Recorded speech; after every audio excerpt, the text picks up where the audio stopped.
Bismillahirrahmanirrahim. İnna lillah ve inna ileyhi raciun. Mehmet ve Sadun Çiğdem kardeşlerimizin annesi rahmet etti. Bir kez daha rahmetle anıyoruz. Kendilerine de sabrı cemiller diliyoruz Rabbimizden. Mağduriyet üstüne mağduriyet yaşanan bir hadise. Cezaevindeyken kendileri, anneleri vefat etti. Dün son görevlerini de yapamadılar. Cenazeye de gelemediler Mehmet ve Sadun Çiğdem kardeşler. Bugün taziyelerindeyiz. Büyük bir hüzün var burada. Mağduriyet üstüne mağduriyet yaşamış bu insanlar. Cezaevindeyken nasıl bir acıdır bu? Anneleri vefat ediyor. Yanlarında olamıyor. Son isteği yerine gelmiyor annelerinin. Kişiye özel hukukların çıkarıldığı Türkiye'de maalesef bu insanlar annelerinin cenazelerine gelemediler. Buradan bir kez daha biz yetkililere seslenmek istiyoruz. Bu mağduriyetler ne zamana kadar böyle devam edecek? Ne zamana kadar sessiz kalınacak?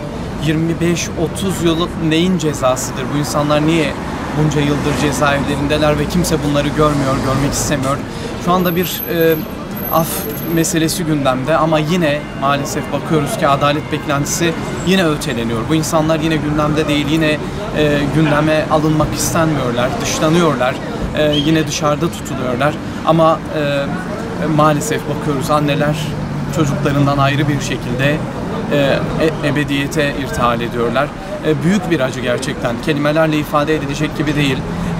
Son görevlerini de dediğimiz gibi maalesef yapamadılar çocukları. Güvenlik gerekçeleri bahane ediliyor maalesef. Cenazeye getirilecekleri söyleniyor ama taziyeye bir gün üzerinden geçmesine rağmen hala getirilmediler.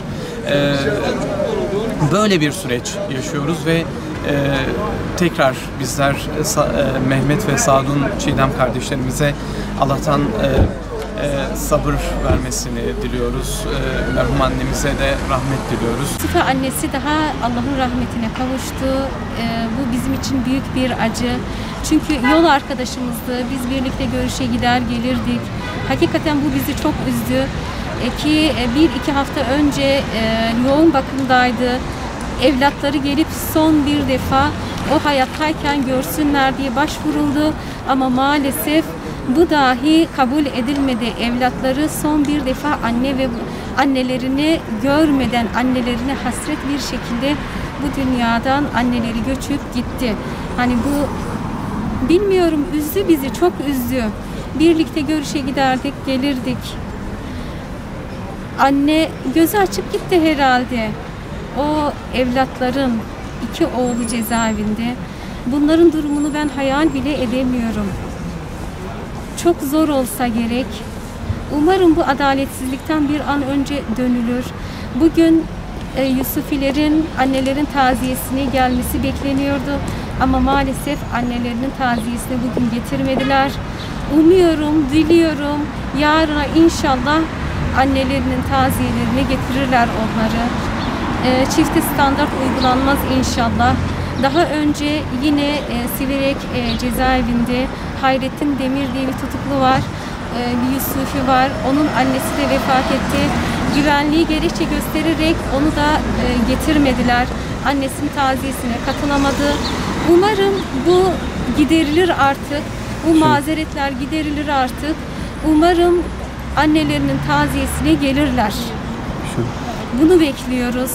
Yani Yusufi arkadaşlar olarak geldik, bugün taziyesine katıldık ve gerçekten çok üzgünüz.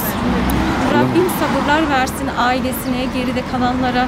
Rabbim onu da rahmetiyle muamele etsin inşallah.